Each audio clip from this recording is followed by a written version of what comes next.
Ayo Pak, sebut.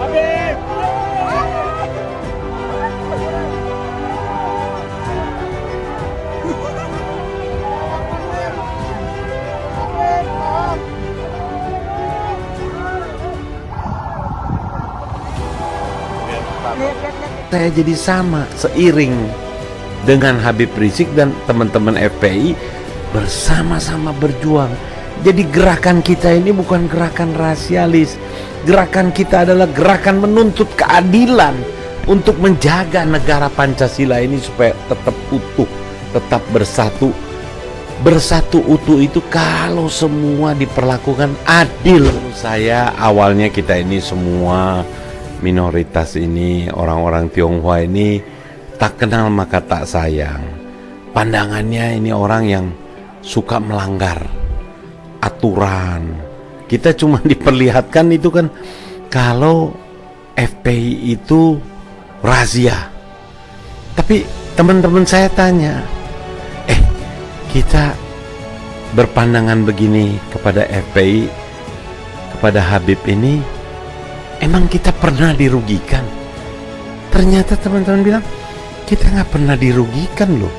Yang dirugikan itu adalah orang-orang yang kerjanya buka tempat maksiat, orang-orang yang kerjanya tripping, tempat-tempat hiburan yang ada menyediakan fasilitas tripping, ngobat.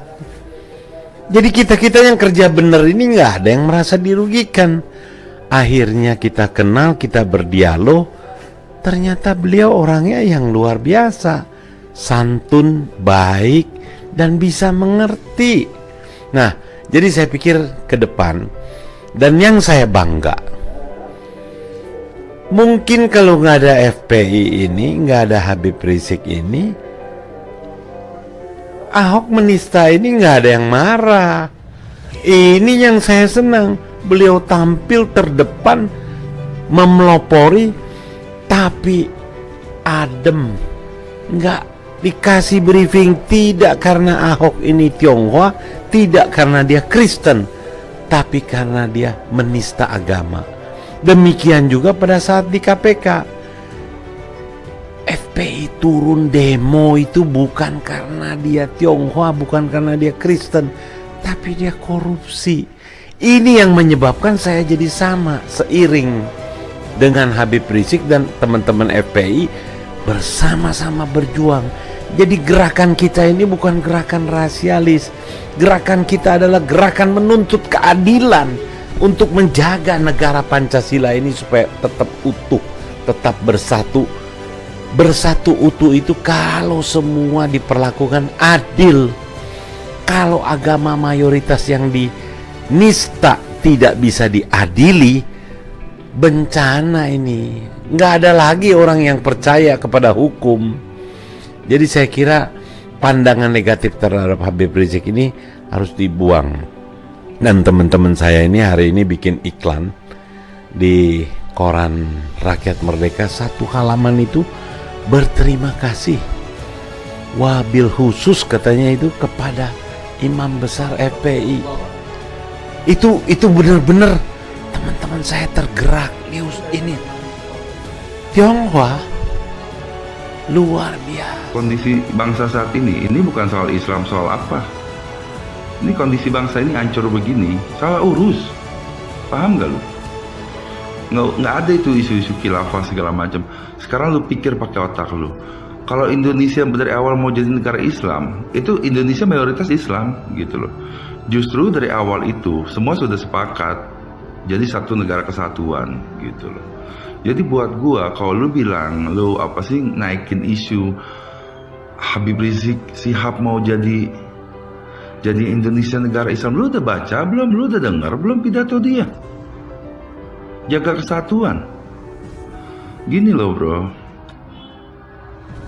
lu bisa segede gitu ya, dari kecil sampai lu segede gaban begitu, lu harusnya udah terbiasa dengerin orang sholat, assalamualaikum, karena lu hidup di mayoritas negara Islam gitu loh. Buat gue malah aneh tiba-tiba lu nongol di apa sih di medsos ngebakar foto HRS, apa urusannya? HRS itu bukan pejabat gitu loh. Harusnya kalau lu mau komplain, lu komplain. Siapa yang salah urus negara ini sampai kayak begini?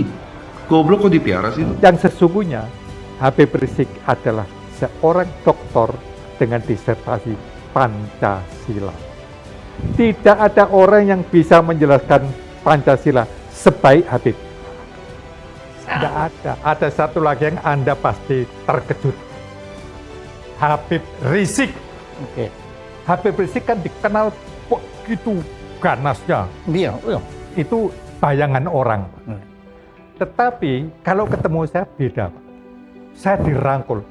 Saya disuruh main ke rumahnya. Saya pakai seperti ini, pakai blangkon, pakai kejawen. Kita Dan akrab. beliau tahu kalau Anda... Dia, saya tahu, saya kejawen. Nah, terus tamu-tamu lain datang. Tamu lain datang, waktunya sholat. Habib Rizik mengatakan pada saya, maaf Pak Permadi, kita mau sholat berjamaah. Saya tahu Pak Permadi nggak sholat. Tunggu di kamar pribadi saya. Pak Permadi ditemani salah satu santri saya. Sampai nanti selesai, kita undang lagi. Nah, kita ngobrol berdua sama santrinya. Setelah selesai sholat, saya dipanggil, diajak ngobrol lagi. Nggak ada masalah. Habib Rizik yang dikenal begitu fanatik, begitu radikal, begitu revolusioner, nggak ada masalah dengan kepercayaan. Begitu bengis. Bahkan ketika itu ada seorang mu'alaf, seorang perempuan Kristen umur 16 tahun masuk Islam. Dia dibawa oleh ulamanya menghadap Habib Rizik, minta keputusan Habib Rizik, bagaimana nasib anak ini. Habib Rizik mengatakan, saya perlu saksi-saksi untuk menyaksikan peristiwa ini. 1, saksi perempuan, istri saya panggil. 2, Pak Permadi saya suruh menemani saya. Nah, ketika terjadi dialog, ulamanya mengatakan, Pak Habib, ini anak umur 16 menjadi Islam dari Kristen. Bagaimana enaknya? Sebelum saya memutuskan, saya minta istri saya. Istri menjawab, saya sama-sama perempuan. Tetapi saya juga istrinya Habib. Karena itu, saya persilakan Habib saja yang memutuskan. Saya akan menerima. Nah, terus Habib bilang, bagaimana Pak Permadi?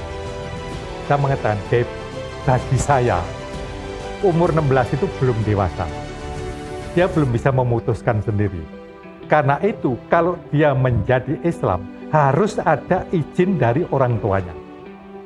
Tidak bisa sendiri. Habib bisa membatalkan, bisa menerima, terserah Habib.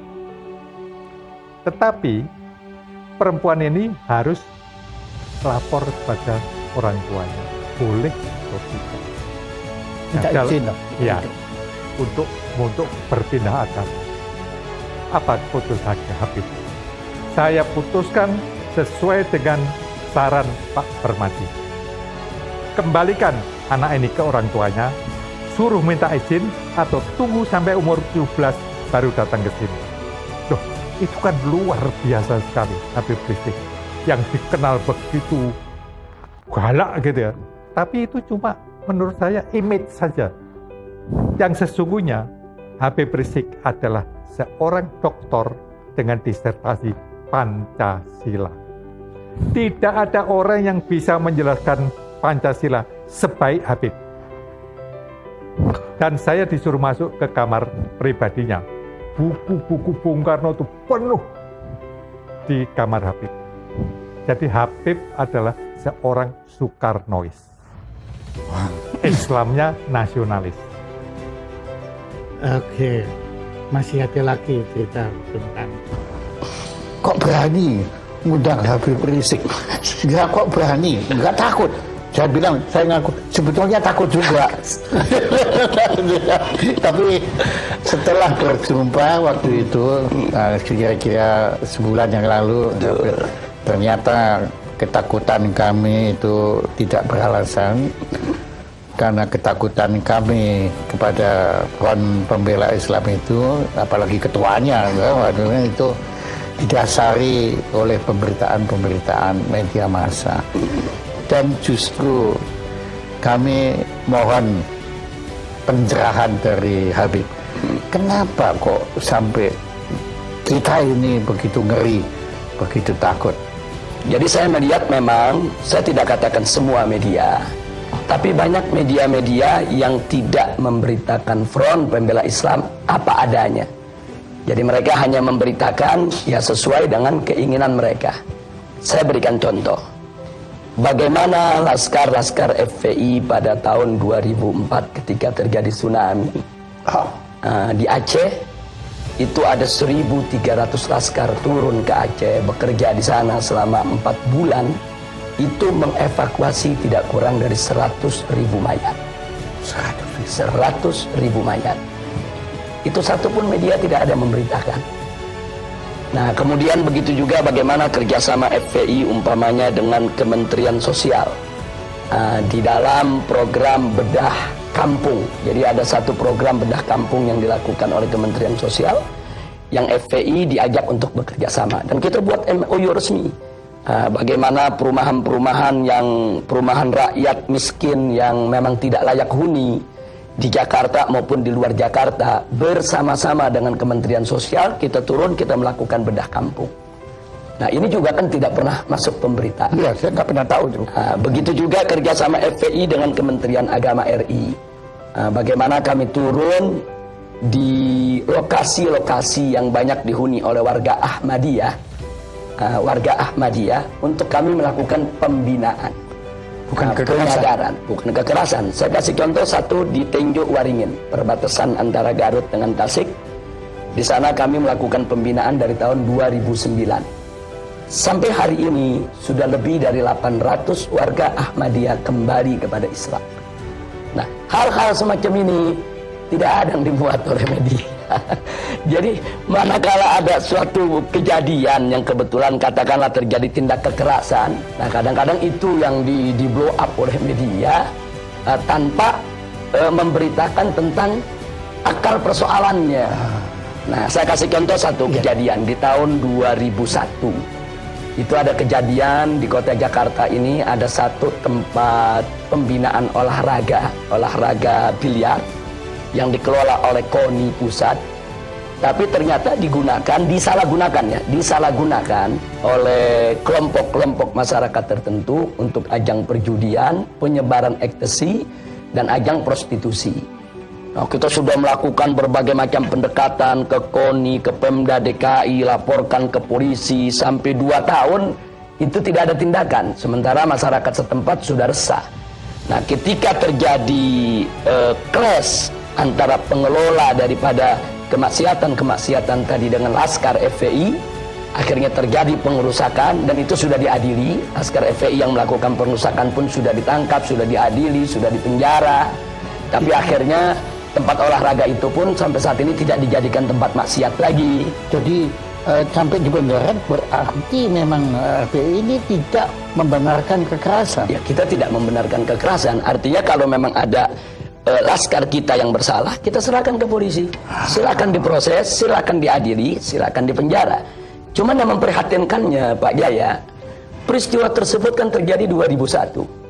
Sebetulnya kan sudah clear, sudah masuk pengadilan. Tapi beberapa stasiun televisi sampai hari ini diulang-ulang terus itu pengerusakan.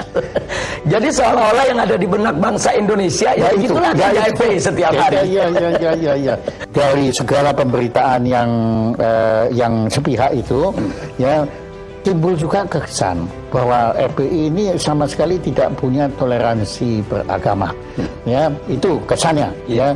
Nah, kemudian saya agak heran karena waktu saya berkunjung ke kediaman Habib, ternyata rumahnya Habib di sebelah gereja. Dan saya dengar pendetanya sendiri yang ngomong waktu itu bahwa gereja itu dilindungi oleh Habib. Betul itu? Ya, jadi memang di Petamburan tempat saya tinggal ini ada beberapa gereja. Ada gereja Bethel dari kalangan Protestan, ada gereja Salvator dari kalangan Katolik, ada gereja Lemuel, ada gereja juga Immanuel, ada gereja juga HKBP. Nah, kelima gereja ini di Petamburan sampai hari ini semua bisa melakukan segala kegiatan ibadahnya dengan tenang tanpa ada gangguan sedikit pun dari masyarakat. Karena memang kelima gereja ini tidak pernah buat masalah dengan masyarakat. Artinya gereja-gereja mereka dibangun pertama dengan izin. Yang kedua, kegiatan-kegiatan mereka itu murni ibadah, bukan untuk mengganggu daripada ketenangan masyarakat. Sehingga sudah sekian puluh tahun mereka sampai hari ini tidak pernah ada gangguan apapun. Nah, karena itu hubungan saya secara pribadi maupun FPI yang memang markasnya ada di Petamburan dengan para pendeta tadi, hubungan kita cukup baik. Mereka suka datang ke kita, kita suka dialog. Kemudian kalau mereka punya masalah juga mereka sampaikan ke kita, apa yang bisa kita bantu mereka. Bahkan kalau lagi ada datang musim banjir, nah ini kan Petamburan ini kan rawan banjir.